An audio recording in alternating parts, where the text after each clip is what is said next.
4 minutes or less, Alex Felix. Question today comes from Melissa E. Have you ever been to the emergency room?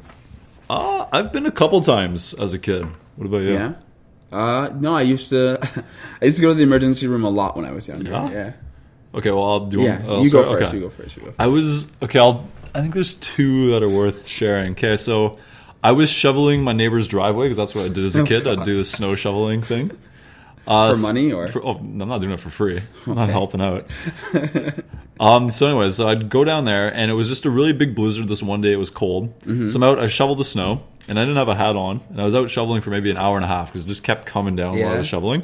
And I get home, and I'm like, how come my ears aren't cold anymore? And I feel them, and they're completely frozen. Yeah. And I'm like, uh-oh, I've definitely got frostbite on them. So I hop in the shower, and I must be like, I must be like 10 years old. Yeah. I'm like grade 5 sort of thing.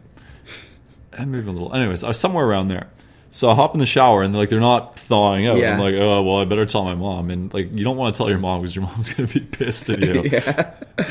So I tell my mom, and she's like, you moron. Yeah. So she drives me to the emergency room. I get there.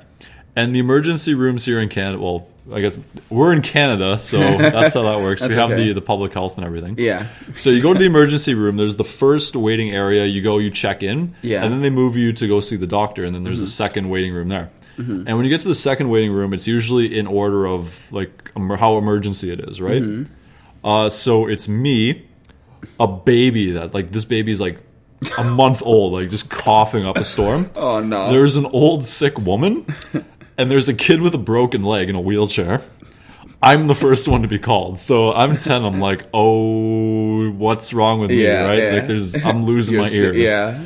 So the doctor brings me in. He's kind of feeling my ears. And he's like, this is interesting. I've never seen this before. Yeah. So it wasn't frostbite. The guy goes on the computer and he's looking at some study done by the University of California something, which is a weird place to be doing frostbite analysis. Anyway, so I had something called frost nip, where it's not quite frostbite, but it's still frozen. So he's like, well, go home, keep a warm headband or something on it, and eventually it'll get better. So my ears... After that, I went home and they started to peel a little bit the next couple days, and eventually they're back to normal. But this ear thingy here is a little bit thicker than this side. Because of this? Because of this. Still to this day.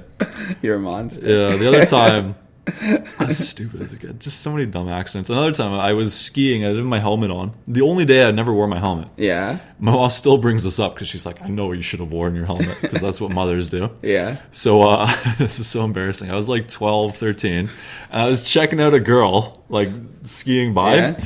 The ski lift came and hit me in the back of the head. I fall face down. My head's just bleeding. They take me to the ski patrol thing. Yeah.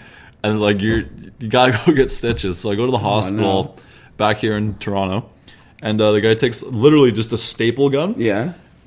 Staples into the back of my head. I got 4 staples in there. Yeah. And then I had to go back a week later and took the staples out with a stapler remover. Is that why one side of your head is thicker than the other? No, but you can see this. I do have a scar if you can see. I didn't see it, but I have a scar on the back there. Look up my hair. Sure. Anyway, those are my stories. Well, I don't know if we have any time left. I don't know. No. Yeah, no. We're done. Yeah. So anyways, it's second video coming soon. To be continued.